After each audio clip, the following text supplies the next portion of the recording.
Which social media websites do you use? Well, I use a variety of social media platforms, but the ones I use most frequently are Instagram and YouTube. Instagram is great for staying connected with friends and keeping up with what's trending, while YouTube is my go-to for educational content, entertainment, and sometimes even news. I also use Facebook occasionally, mainly to keep in touch with relatives or join community groups. Recently, I've been spending a bit of time on TikTok as well. It's surprisingly addictive and full of creative short videos. That said, I try to limit my screen time because I'm aware of how time-consuming social media can be. I usually set specific hours during the day to check my accounts so that it doesn't interfere with my studies or personal goals. How much time do you spend on social media sites? Why? Why not? On average, I spend around 1 to 2 hours per day on social media. I mostly use it in the evening, after I've finished studying or completed my daily tasks. I find it a good way to unwind and catch up with what's going on in the world or among my friends.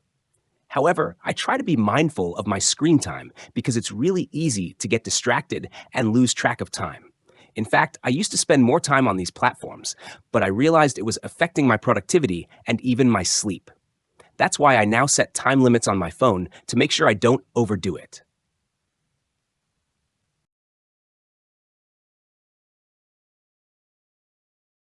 What kind of information about yourself have you put on social media? Why? Why not? I try to keep the information I share on social media fairly limited. I've shared basic details like my name, a few photos from trips or special events, and occasionally some thoughts or reflections. But I avoid posting sensitive information like my exact location, contact details, or anything too personal. The reason is that I'm quite conscious of online privacy and how easily personal data can be misused. Once something is on the internet, it's hard to take it back. So I prefer to stay on the safe side and think carefully before sharing anything publicly.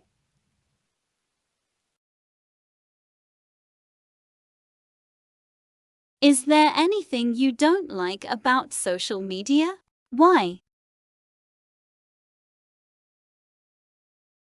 Yes, definitely. One thing I don't like about social media is how addictive it can be. Sometimes I catch myself mindlessly scrolling for long periods without realizing how much time has passed. Another issue is the spread of misinformation. Since anyone can post anything, it's hard to tell what's true and what's not. And that can be dangerous, especially when it comes to health or political topics. Also, there's a lot of pressure to present a perfect life online, which can lead to unrealistic comparisons and affect people's self-esteem. That's why I try to use social media consciously and take breaks from it when necessary.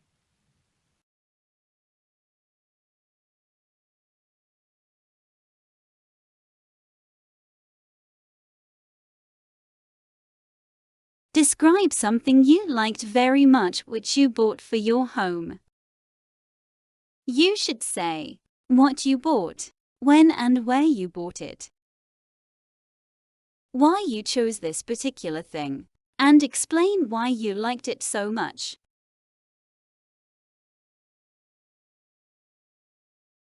One of the things I liked most that I bought for my home is a reading lamp that I purchased about a year ago from a local furniture store. It's a sleek, modern-looking lamp with a warm light and an adjustable arm, which makes it perfect for late-night reading or studying. I bought it during a big sale, and I remember being drawn to it not just because of its design, but also because I had been struggling with poor lighting in my room for a while. I used to rely on the ceiling light, which was either too bright or too dim, and it often gave me headaches. So I really wanted something more practical and eye-friendly. What I love most about this lamp is how much it has improved my comfort and productivity. I can now read or work for hours without straining my eyes. It also adds a cozy atmosphere to my room, especially at night. It might seem like a small purchase, but it made a big difference to my daily life. It's a perfect combination of style and function, and that's why I appreciate it so much.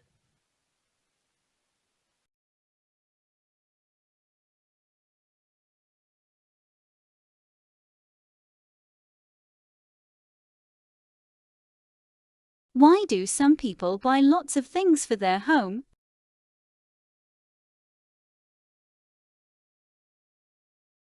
There are several reasons why people tend to buy a lot of things for their homes. One common reason is the desire to create a comfortable and aesthetically pleasing living space. Many people see their home as a reflection of their personality, so they invest in furniture, decorations, or gadgets to make it feel more personalized and inviting. In some cases, buying home items is driven by trends or social media influence. Platforms like Instagram or Pinterest often showcase perfectly designed homes, which can make people feel inspired or pressured to upgrade their own living spaces. Another reason could be emotional comfort. For some, shopping for home products is a form of stress relief or a way to feel in control of their environment. It gives them a sense of accomplishment or satisfaction, even if the items aren't strictly necessary. However, this behavior can also lead to clutter or unnecessary spending if people don't manage it carefully.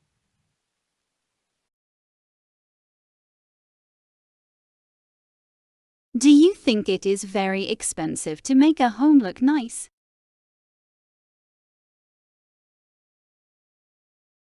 Not necessarily. While it can be expensive to decorate a home, especially if people go for high-end furniture or designer items, it doesn't always have to cost a fortune. In fact, with a bit of creativity and planning, it's completely possible to make a home look stylish and cozy on a modest budget. For example, some people upcycle old furniture, use secondhand items, or do DIY projects to add a personal touch to their space. Even small changes like adding plants, rearranging furniture, or using good lighting can significantly improve the overall look and feel of a room without spending much money. At the end of the day, making a home look nice isn't just about money. It's about taste, effort, and attention to detail. Why don't some people care about how their home look? There are a few reasons why some people don't pay much attention to the appearance of their home. One common reason is that they simply prioritize other things in life, such as work, health, or spending time with family. For them, as long as the home is functional and clean, aesthetics aren't really a big concern. Another possibility is that they may lack the time, resources, or even interest in home decoration. Not everyone is naturally drawn to interior design or has the creative vision to improve their living space. In some cases, people may not see the point of investing in a home they don't own, especially if they're renting or planning to move soon. So, they might think it's not worth the effort or money. Ultimately, I think it comes down to personal values and lifestyle. While some people see their home as a place to express their personality, others just view it as a space to eat, sleep, and rest. In what ways is living in a flat or apartment better than living in a house? Living in a flat definitely has some advantages over living in a house, especially in urban areas. First of all, apartments are often more affordable and convenient, particularly for young professionals or students. They're usually located closer to city centers, which means easier access to workplaces, public transport, and entertainment. Another major benefit is less maintenance. People living in apartments don't usually have to worry about things like mowing the lawn, cleaning gutters, or fixing the roof. Those are often taken care of by the building management. This allows residents to save both time and effort. Security is also a big plus. Most apartment buildings have 24/7 security, CCTV systems, or keycard access, which provides a greater sense of safety, especially for people living alone. Of course, flats might not offer as much space or privacy as houses, but for many people, the convenience and cost-effectiveness make apartment living the better choice.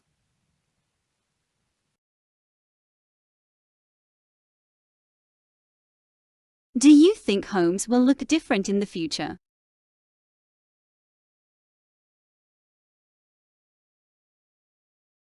Yes, I believe homes will look significantly different in the future, and there are several reasons for this. First of all, technological advancements will play a huge role in shaping the way we live. We're already seeing the rise of smart homes. with devices like voice-activated assistants, automated lighting, and energy-efficient appliances. In the future, I think we'll see even more integration of technology, such as fully automated systems that can control everything from temperature to security, making homes more convenient and efficient. Another trend I foresee is sustainability. As environmental concerns continue to grow, people will likely prioritize eco-friendly materials and designs. Homes might incorporate solar panels, green roofs, and energy-saving construction techniques to reduce carbon footprints and make living spaces more sustainable. Lastly, with the rise of urbanization, we may also see smaller, more compact living spaces. As space becomes more limited, especially in big cities, apartments and houses might become more multifunctional, with spaces that can easily be transformed based on needs.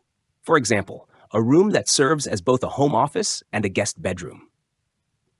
In summary, I think homes in the future will be a combination of advanced technology, eco-conscious design, and efficient use of space, which will reflect the changing needs and priorities of society.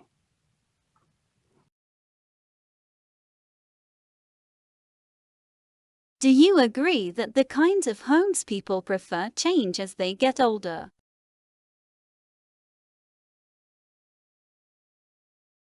Yes, I absolutely agree that the kinds of homes people prefer can change as they get older. In fact, I think this shift in preferences is quite natural and reflects different life stages and priorities. When people are younger, especially in their 20s and 30s, they tend to prioritize location, lifestyle, and social aspects. For example, they might prefer living in a vibrant city center, close to entertainment, restaurants, and social activities. They may choose smaller apartments or shared housing because they are often more affordable and convenient for a busy social lifestyle. As people age, their priorities tend to shift towards comfort, space, and practicality. For instance, someone in their 40s or 50s might prefer a larger home in a quieter, more suburban area, with more space for family, hobbies, or relaxation. They may also look for homes that are easier to maintain and are located near essential services like hospitals or grocery stores. Additionally, as people get older and approach retirement, some may even downsize to a smaller, more manageable home, such as a bungalow or an apartment in a community with amenities specifically designed for older adults. This change is often driven by the need for less upkeep and the desire for a more peaceful, low-maintenance environment. In short, I think the types of homes people prefer do change as they get older because their needs, lifestyles, and priorities evolve over time. Wonderful. Thank you for joining us in today's interview.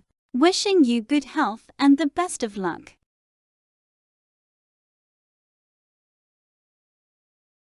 Thank you very much, madam. I also wish good health and the best of luck in life.